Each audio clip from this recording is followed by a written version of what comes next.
21वीं शताब्दी में हम जी रहे हैं और आज भी ऐसी समाज में हम जी रहे हैं जहाँ पर हम बेटियाँ आज भी सुरक्षित नहीं। घर से बाहर निकलते ही लोगों की नज़रों का डर लगते रहता है कि कौन हमें किस नज़र से देख रहा है। एक ऑटो वाला 2 दिन सामने आ जाए तो डर लगता है कि कहीं इसके मन में हमारे लिए तो बुरा नहीं। ऑफिस बॉय अगर हमें कभी घूर के देख ले तो डर लगता है कि इसके मन में क्या चल रहा होगा। जब कोई हमें छूने की कोशिश करता है या छूता है गलत तरीके से तो हम कुछ बोल नहीं पाते, तो उस गिल्ट में हम रहते हैं कि हमने कुछ बोला क्यों नहीं।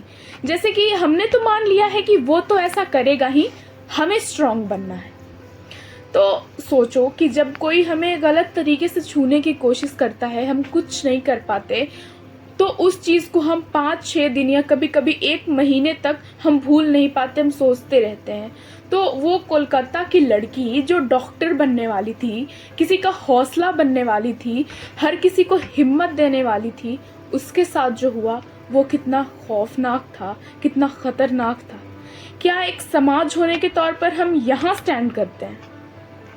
वो लड़की जो लोगों की ज़िंदगी बचाने वाली थी, वो खुद ऐसी दरिंदगी का शिकार हो गई।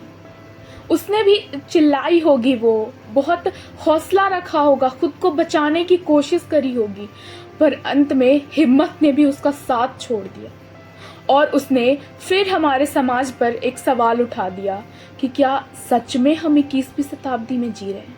हम कैसी आज़ादी में जी रहे हैं जहां हम अपने वर्क प्लेस पर सेफ नहीं है, हमें अपने वर्क प्लेस पर सेफ्टी की डिमांड करनी पड़ रही है, जहां पर हमारी बेसिक नीड्स फुलफिल नहीं हो रही, हमें उसके लिए लड़ना पड़ रहा है।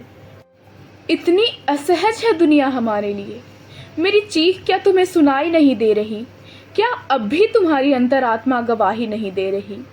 अगर सुन पा रहे हो तो सुनो कि न्याय मेरा इतना हो कि उन दरिंदों को मुझसे भी बुरी मौत मिले और फिर कभी कोई भी बेटी ऐसी दरिंदगी का हिस्सा ना हो। एक समाज होने के तौर पर हमारा अभी यह कर्तव्य बनता है कि हम उस लड़की के माता पिता के साथ खड़े रहें और उसके न्याय के लिए लड़ें, ताकि फिर कभी कोई भी बेटी ऐसी दरिंदगी का हिस्सा ना हो।